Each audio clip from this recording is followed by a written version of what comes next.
What's up, everyone? I'm your host Dom, and welcome to another episode of Minionland Minecraft.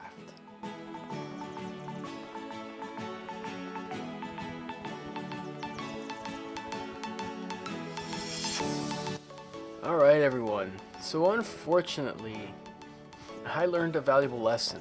Do not render and do not record at the same time because, well, it really bogs down the system. And I basically had to turn this episode into somewhat of a time lapse just because of that. The footage was just a bit too hitchy, it would freeze up at times. And I wasn't happy with it, so I kind of reached the conclusion that this had to be somewhat of a time lapse. I sped it up just a bit just because I also didn't want to omit this footage. We have so much of the Saugus Ironworks built at this time that it would be a shame to kind of just lose this and not show you how we basically started to develop the beginning stages of this build. What you're seeing right now are some of the catwalks, and I'm using the stone to mimic iron beams, even though it looks nothing like iron beams, but the shape of it provided a very good difference and a close enough size to mimic what an iron beam would be. Then there's a lot of the smooth stone that we use because the overall building itself is built out of concrete if you look at it in game in Fallout 4. And the very bottom floor is very messy, very dirty. It's where all the work gets done in this factory, and there's a lot of utility stuff that we will be building eventually. But you can see that we're kind of mixing stone, gravel, and cobblestone to mimic that dirtiness. Now the catwalks, we're using iron trap doors, and the reason we're doing that is because they make a great noise when you're walking across them. They are kind of transparent, so even though you are walking on a solid surface, you can kind of see through it. It mimics that great like iron type surface where you can see through it, but it also has that metallic sound when you're walking or jumping across it. Then of course we're also using iron bars to use as railings, and it is just turning out really, really great. I'm really pleased with this build so far. Other things that you may be noticing is that we don't have the exterior at all. In fact, what we are doing with this build is building it from the inside out. As I've previously mentioned, maybe in another video, Bethesda does not seem to stylize their buildings so that their interiors match the exteriors or vice versa. Fallout 4 appears to be a little bit better as far as buildings that involve zoning, meaning that it's not something you can directly walk into and walk back out without having to load. Saugus Ironworks is a good example since we're actually building that. Same thing with any of the other buildings, really, like the Mass Fusion Tower. But anyways, we're building this one from the inside out because for me, this location was more memorable for its interior space, venturing through this building. From the outside, it's unique. It is unique from the outside, but it's still a factory and it mimics that factory-like design. So I thought, let's build this from the inside out. Let's see how that actually changes the outside here in Minecraft. Now, of course, there's no real way that we're actually going to mimic perfectly the quality of Fallout 4 in a game like Minecraft, just because we're building with blocks, and it's just not going to be a high def type of structure that you'd be able to do in Fallout 4 with the amount of details. But we can kind of guesstimate and kind of mimic the overall dimension or shape as best as we can in Minecraft with what we have available. And, with this, I think it's just going to be very unique to start from the inside out. And already I have not the entire building, but I have a good portion of this building, this build, mapped out where things should be and how big they should be. So you kind of already get the sense of the size and dimension as far as the overall structure and the relation to certain prime points or locations within this building. So you can kind of see me here starting to work on more of the catwalks, kind of determining where things need to go, maybe changing things, and that's kind of where we are at this stage. We're just kind of trying to figure things out and just trying to develop more ideas as far as what can we use for this, or where does this need to be in relation to this. And we are actually using we're remoting into our PS4 to kind of use that as a reference. We're using our PS4 version of Fallout 4, since I already have a massive majority of that game beat on there, so I can easily kind of go to those locations and use that as a reference. We're using that as a reference in order to kind of get an idea and pinpoint, and you got, when you're building something like this, especially when it's based off of something, you need a reference. And let's face it, Google is just not helping us with this one. Just like it doesn't really help that well with a lot of things. In order to kind of really determine a space, you really need to kind of be able to walk around it. And it's really hard when you aren't finding the images or references that you need by simply searching the internet. And that's kind of how we determined the actual size, by just going along the interior. So we are using Fallout 4 as a reference. We are using a direct reference. So it's really awesome to kind of tackle this. This is a build I've been wanting to kind of do. It's a unique location for me. It's a memorable location for me, especially when I was really playing Fallout 4 consecutively, which I really need to go back into doing now that I'm sort of settling in our time schedule and stuff. There's been so many crazy things in real life that have been happening. So it's just, we gotta let things smooth out. But I've been keeping up with the Minecraft, which is nice, and I hope that you guys like it. It seems like you guys do. But we will be picking up Skyrim and Fallout shortly. It's just, schedules suck. But hey, here we are building Saugus Ironworks, and the interior's turning out really well. I'm hoping that we can develop this really quick. We've got a lot of things planned, and this location primarily is going to be somewhat close to our storage unit. It's somewhat close to our Super Duper Mart, and I did that on purpose just because, we have our storage area, which is Super Duper Mart. That's where we have the majority of our items.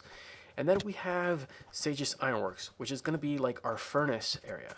So we have storage, and then we have furnace. Eventually, we're going to be doing other builds that are kind of bigger in scale and related to certain kind of crafting features. But Saugus Ironworks, that's where you find the forge. And that, in Minecraft, is where we're going to find our furnaces. We're eventually going to turn this into a giant furnace area. We will find a place to build a large furnace array within this build. And that kind of leads me on to the next topic. This area, because it's so big and because of the location where I put it. If you guys notice, I have a red ring going around our iron farm right now. That red ring basically symbolizes the limit of our iron farm. That means that I cannot place doors within that red ring, because then that kind of changes our village center. So that's going to be up for a while because I need that there. And this, for the location where I wanted to put it, sits just outside of that ring. In fact, unfortunately, one of the doors that lead to the roof of this building is within the ring. So I'm not going to be able to include the doors. Now, of course, there's going to be roof access. It's just going to be open. Now, maybe I can kind of put gates there, but it wouldn't be the same.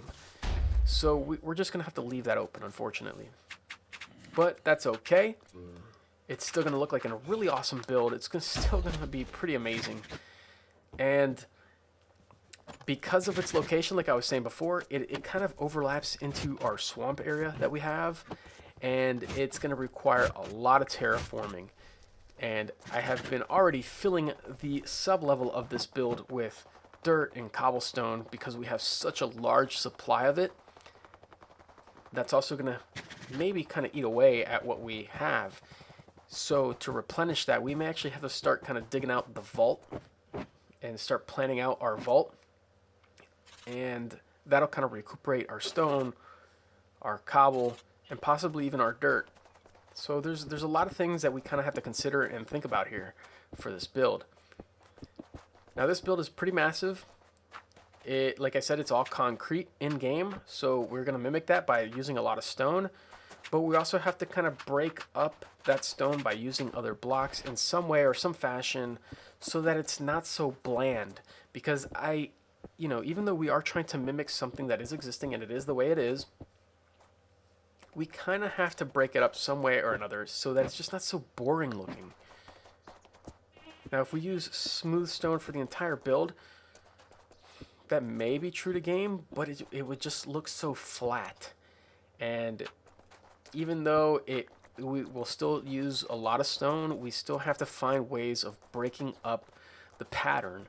We have to make this look unique. And as you can see, we have a great portion of this floor done. And, well, what we did to make it dirty and messy was use stone, cobble, and gravel. And it actually comes up with a pretty good palette as far as color and shade and style and shape. Now shape, what I mean by shape is the overall texture. Obviously the shape is cubed, we're working in blocks, but just the texture itself. So, we have to come up with unique ways of kind of breaking up the blandness. So we may think of maybe dividers for sections, dividers for maybe different floors. We'll have to play around with it and think.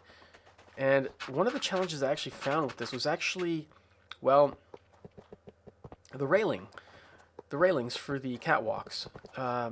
There's a lot of railing in game, but I've also started to notice that some of the railing, when they're up close to the wall, it provides a railing, but it also merges and connects to the wall next to it. And I don't like that too much because it kind of makes it look weird. But what else can we do in certain situations? Like the railing is needed to kind of still mimic a certain style and just area. But I think we'll just kind of play around with it and see what we can really create for this location to still kind of give it its uniqueness, but still kind of make it look functional and clean, I guess. And by clean, I mean it has a specific style. Nothing looks like it's merging too much into each other. I really don't know how to describe it, but it's going to be a really fun build, I think. And by sheer scale, we are definitely doing another large project. Now, we have a lot of other projects planned, which I think are going to be really fun to do. And this week, we have some stuff lined up, which will be pretty cool. We're going to finally finish off what we've been doing under the Red Rocket this week. And we have just, a lot of updates, a lot of things that we need to kind of refresh, re-update, rebuild, new things to build. There's just a lot planned. I've got a long list of things that I got to do. But what we will try to do is just primarily finish off this location since we already have it started, and just make this truly unique. Now I'm going to finish off here by building the large kind of molten metal, molten lava like cauldrons that you would find in game. And I think the first one was straight up. I don't remember, but there's one that's just sitting straight up, and there's another one that's kind of tilted, and you can kind of peek in, and you can see all the molten lava and stuff. And that's what we're gonna do for this area. So we're gonna finish this off here, so that we kind of if we do ever have any passerbyers, because this still is an open area, it's not locked or anything as far as doors go, people can still walk in because we don't have anything to stop them from doing so. So we're going to kind of put these cauldrons up just to kind of give people an idea of what this place is if they don't know. Just because, you know, it's still very underbuilt. It's very under development.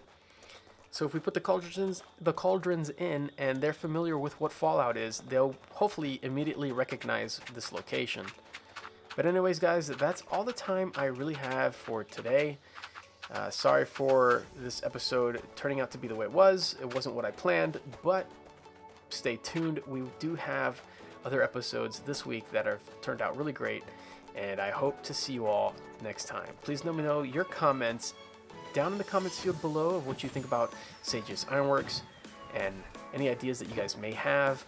Think about what you might want to do about the underside of this building where we have to terraform a lot. Are there any underground locations in Fallout that you might want to see that maybe we could stick under this location that would work? Anyways, guys, thanks for watching. I'll check you all later. If you like this video and want to support me even further, consider becoming one of my patrons on Patreon and get access to Patreon-only content for just $1 a month. Lastly, please take a moment to visit my extralife.org page. All funds go to research and training, purchase of life-saving equipment, and uncompensated care for kids that are suffering through cancer and other severe illnesses. So any donations that you could send my way are greatly appreciated.